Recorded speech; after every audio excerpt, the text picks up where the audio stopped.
it's easy to get stuck at the level of a specialist. You have to think in a different way to get to the level of an icon.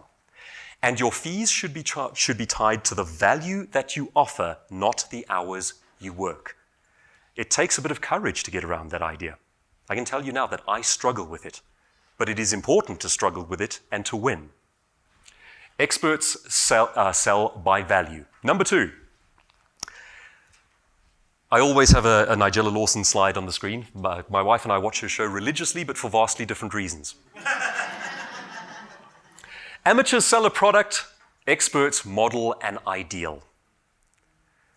We get so caught up in the serious side of running a business, the nuts and bolts of making a process happen, that we sometimes lose sight of the humanity on the other end.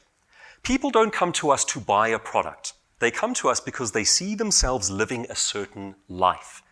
People like Nigella Lawson understand that. I watched an interview by Time magazine the other day in which they asked her, what's your inspiration? What gets you going? And in this candid moment, she explained that when she was about 16 years old, she had this romantic idea in her mind about an Italian goddess. And she says she doesn't know why, but that just appealed for her. That just worked for her. And that picture, that ideal, has driven everything she has done since then. Now, you can see it in everything she does. I mean, you can see it on the screen. She is not Italian. She's as English as they come. But the spirit of that thing is what she is trying to accomplish and what she's trying to teach others. How many people around the world know how to cook to a greater or lesser extent? So why someone like her? The answer is because she's not just teaching you how to cook food. She's showing you how to be someone, and that matters. Who does your target market want to be? What outcome do they envisage for themselves? What is their ideal life, and can you guide them to it? That's how you become the guru, or as Seth Godin would say, the leader of a tribe of believing followers. It's sharing that lifestyle, showing them how to be who they want to be. The acid test for this one is this. Instead of thinking of it in terms of tribes of followers that you're growing, think of it in terms of one ideal person. Who's your ideal customer? Think of an avatar for the person that you want to appeal to. Now, here's the difficult test, and it's quite a cruel audit for us as aspiring experts. Could that person get everything that they need to become who they want to be from you alone? If not, there are more books to be written. If not, there are more YouTube channels to be opened. If not, there are more articles to be written, and so on and so forth. Take that ideal person, that avatar, who's trying to become what you're showing them how to be. Can they get it all from you? If not, you're leaving money on the table and thought leadership opportunities unanswered. Idea number 3. Amateurs conform to the tone, experts change everything. We step out of the business world for just a second here. And we're looking at the Iditarod sled race in Alaska. It's cold, it's cruel, it's run over something like 1,700 kilometers. And for decades, the philosophy behind this race used to be, the biggest cowboy wins. He who has the grandest testes will survive. Along comes Susan Butcher. And Susan Butcher was a conscientious objector to the way the dogs were treated during these sled races. And her argument went like this. She said, if you train these dogs the same way we train elite athletes, you could do better, and the dogs would be happier.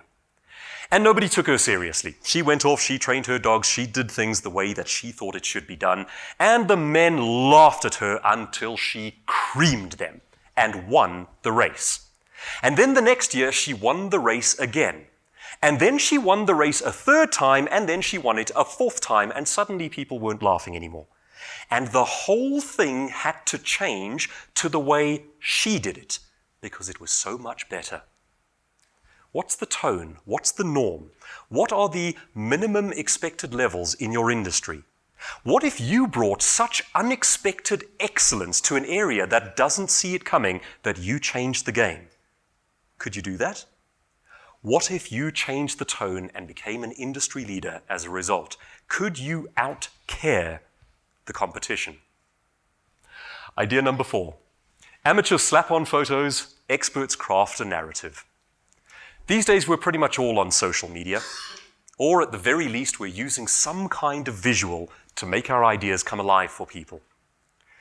You can say the same thing in vastly different ways, and I think most businesses in South Africa, most aspiring brands and experts, don't really see how much you can do with this idea.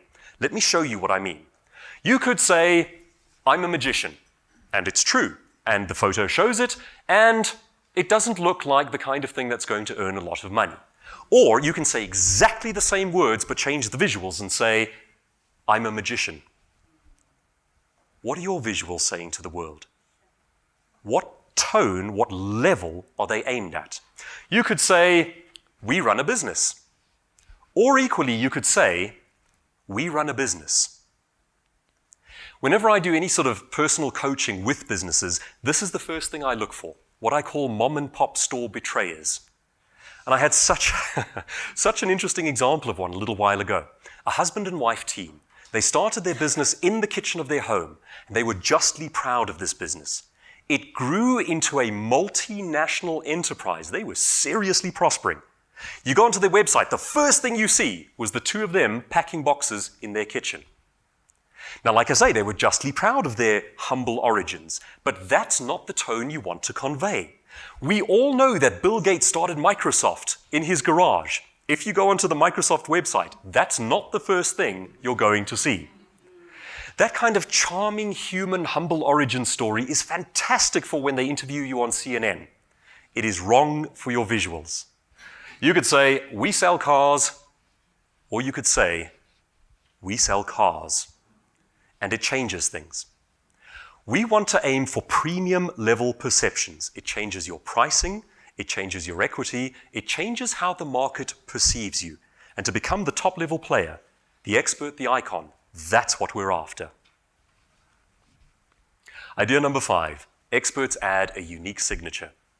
What is so different about you that people turn to one another and say, that was really awesome?